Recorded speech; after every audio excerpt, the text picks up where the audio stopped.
真的来了！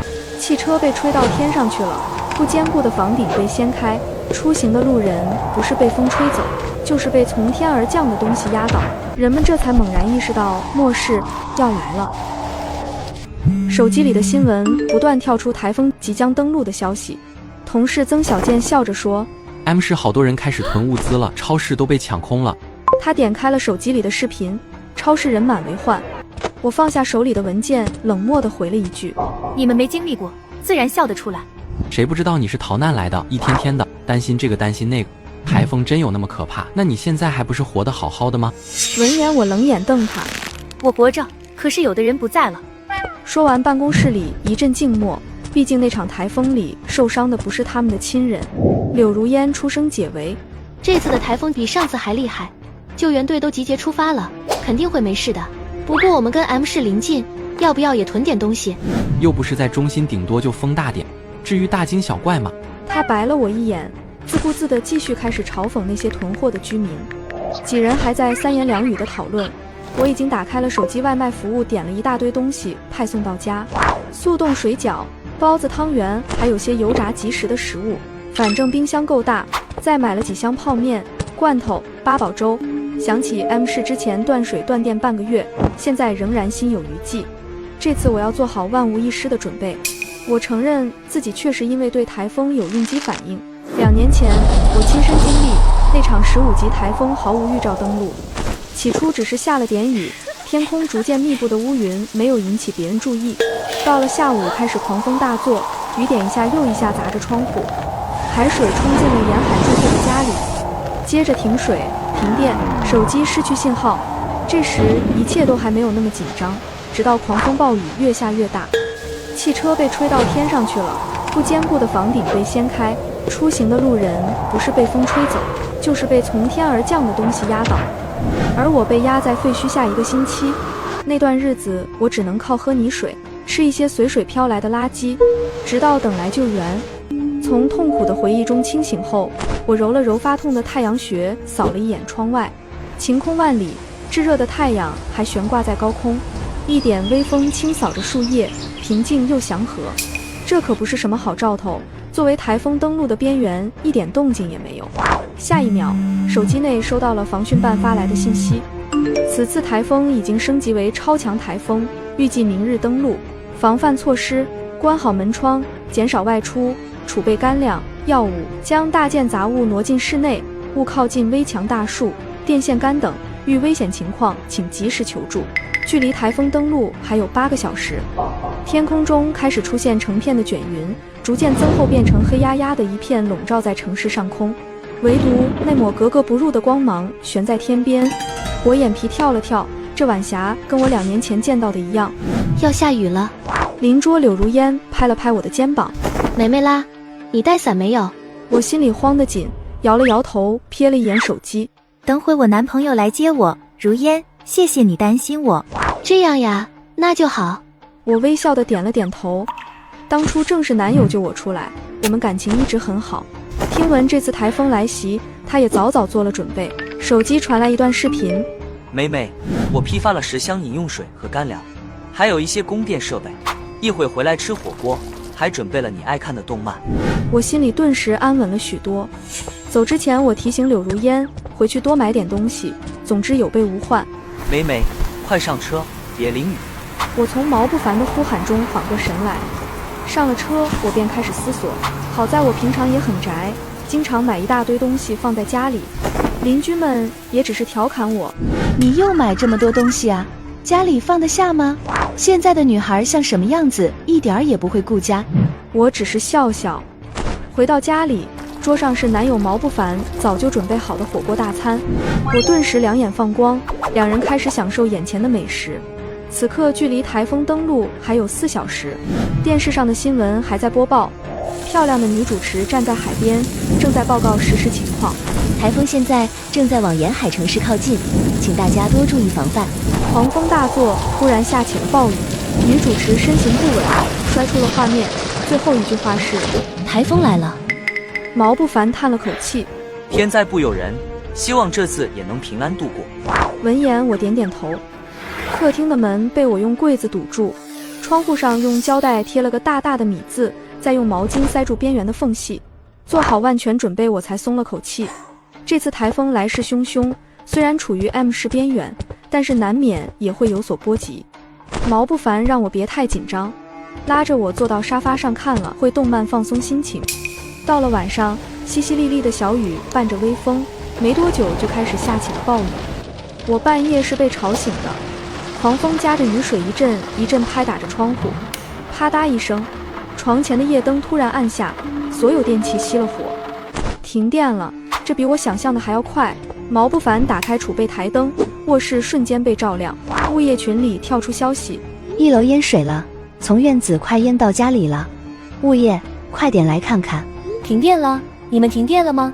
我洗澡洗了一半没水了，谁家借我一点水把墨冲冲啊？群里此刻的气氛还在互相打趣，丝毫不慌。我看着储物室囤满的桶装水，才松口气，还好提前有准备。外面的雨越下越大，检查了一遍门窗，确认无误，我才放心。天花板上的吊灯摇晃得厉害，这是整栋楼在晃。我顿时后悔买了这栋小区的房，堪比豆腐渣。我打开手机，网上已经有人开始发视频，大树连根拔起倒在地上，路面开始积水。路边停的电瓶车到了一排，发出刺耳的警报。小区物业又有了动静，楼下停车场的水管爆了，谁家的车在那边？赶紧去看看。我们家开始漏水了，窗户缝里全是水，木地板被报废了。完了，这天气怎么买菜啊？家里就2根胡萝卜，没水没电怎么吃啊？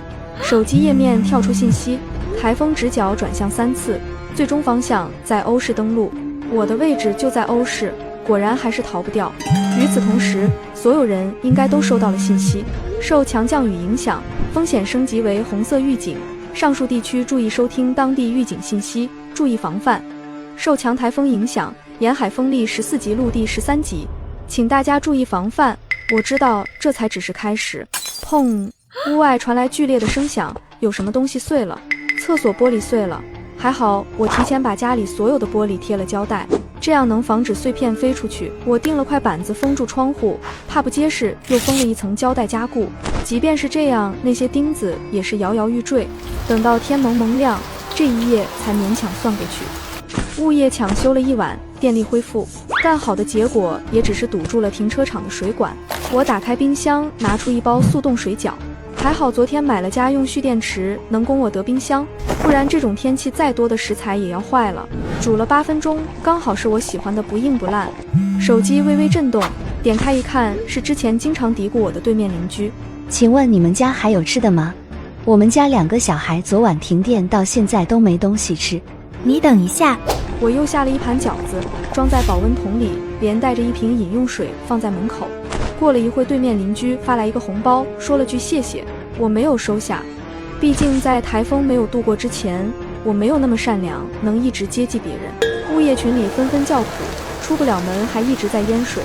台风刮断了树拦在路中间，树枝穿过玻璃，不偏不倚地进了1楼住户的家里。屋外只能感受到那狂风仿佛要撕裂我家的一切，想要冲进来把我一同卷没。透过猫眼看见一个男人站在门口，神情焦躁的一下又一下按着门铃。你好，请问你们家有饮用水吗？我可以花钱买，我饿了一早上什么也没吃，想找你买瓶水可以吗？我和毛不凡对视一眼，半晌也没有回应。敲门声开始剧烈。喂，给瓶水也不行，信不信我把门拆了？那男人我见过，就是楼下健身房的健身教练，一身腱子肉，蛋白代餐当饭吃，一天10个生鸡蛋。毛不凡一手抄起旁边的棒球棍，一手拿起防狼喷雾，朝着门口喊道：谁让你上来的？想要东西自己去超市，再不走我对你不客气。轰隆，楼道里风吹得剧烈，一道闪电劈在天空中，一声闷雷吓了我们俩一跳。那男人瞬间没了刚刚的气势，也许是害怕，也不敢再大声。兄弟，你就拿点东西给我，我拿钱给你。他掏500从门缝塞进来，时不时看向楼道的窗户，暴雨拍的窗户哐哐响，伴着雷声让人发怵。最后我和毛不凡妥协了，天灾面前人就是这样，随便挑几样吃的塞给他，临走前还附送了几根蜡烛。我们也不想看到有人受伤了。从他口中我才得知，是对面邻居到处夸我和毛不凡心地善良，才暴露了我家有吃有喝。这无疑也是让我成为了这栋楼的粮仓。这才仅仅是台风的第1天，下午雨势渐小，可道路上的积水越来越深。小区外电力恢复了短暂的供应，这是市政府启用了备用电源。居民不管不顾，一窝蜂的全部冲出去购买物资。可这一切只是暴风雨前的宁静，台风眼就要来了。预警信息推送：超强台风眼即将到达，风力持续15级以上。现在起至台风警报结束前，大家关牢门窗，人不出门，车不上路，避免受伤。出去还没有回来的人被困在了外面，街道上的东西被雨水夹杂着海水冲得七零八落。我和毛不凡躲在衣柜里，他不断安慰我：没事的，美美，明天就会好了。我们要活下去，坚持到台风结束就好了。风暴持续了一天，台风终于稍稍减弱，可房子开始漏水，墙壁开始渗出水珠，窗户缝里的雨水一个劲往里面钻，天花板也开始滴水。我朝楼下看了一眼，浑身起了鸡皮疙瘩。整个1楼全部被淹没了，一辆辆汽车浮在水面上，道路两旁的大树也飘在水上，高压电线滋滋冒着火花，这要是掉进水里，真的无法想象。毛不凡一把拉过我，捂住我的眼睛：别看了，美美，太危险，咱们得赶紧把屋里漏雨的地方堵上。我们翻出家里所有的旧毛巾和塑料袋，跪在地上往漏水的地方塞。可雨水像是有蛮力似的，很快就把毛巾泡透，水顺着墙根汇成小水流，漫到了客厅的地板上。我急得快哭了，那些放在低处的压缩饼干和备用衣物眼看就要被泡湿，很是心疼。我们把衣柜放在床板上做垫高，毛不凡咬着牙把床垫搬到高处，又将物资一件件挪上去，额头上的汗往下淌。别急，妹妹，咱们把床垫上塑料布，先保证睡觉的地方干燥。正说着，楼下突然传来一声闷响，紧接着是模糊的呼救声。我和毛不凡对视一眼，都从对方眼里看到了担忧。可楼下的积水深不见底，还有漏电的风险，出去恐怕就没办法再回来。毛不凡握紧我的手，声音有些沙哑：咱们现在帮不了他们，先顾好自己，等救援来了就好了。我点点头，可心里像压了块石头。窗外的天色渐渐暗下来，暴雨虽然小了，但依旧没有停的迹象。我们坐在垫高的床垫上，就着仅剩的半截蜡烛看彼此的脸，蜡烛的火苗晃悠悠的。突然，手机震动了一下，是社区群里的消息。有人说救援船正在逐栋排查，但水流太急，要等明天才能到我们这栋楼。还有人发了照片，隔壁单元的1楼阳台已经被冲垮了，好几户人家的家具飘在水里。毛不凡摸了摸我的头，轻声说：再坚持一晚，明天就有救了。我靠在他怀里，莫名觉得安心。只是我知道这一晚绝不会平静，谁也不知道台风会不会再次反扑，也不知道楼下的积水还会涨多高。我们能做的只有紧紧抓住彼此，在这片狼藉里守着那一点点生的希望。蜡烛烧到1/3时，隔壁突然传来哐当一声，像是柜子倒了。我和毛不凡同时绷紧了神经。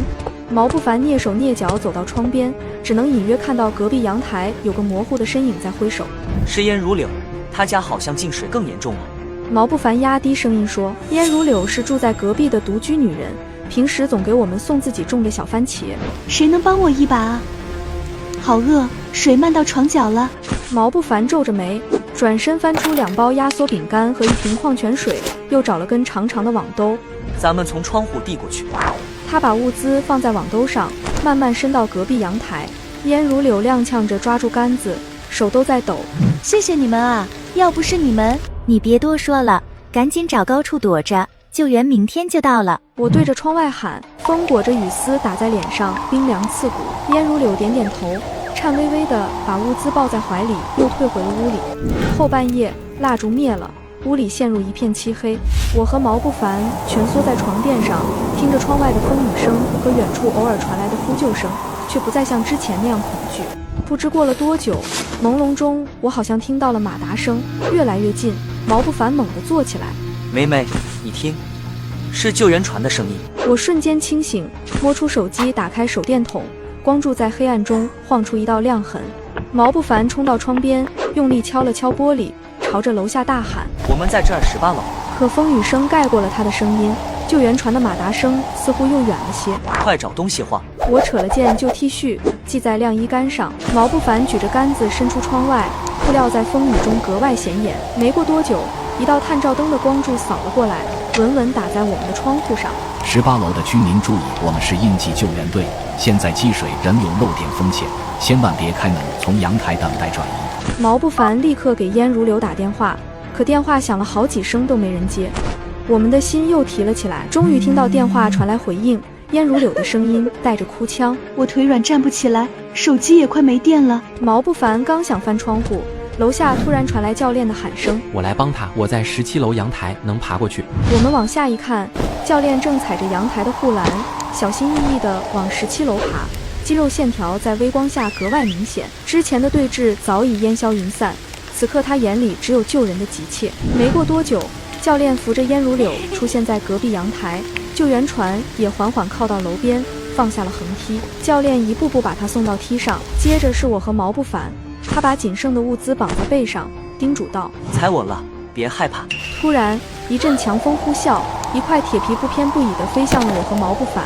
剧痛袭来，无力地倒下。这次我没有那么幸运了。等等，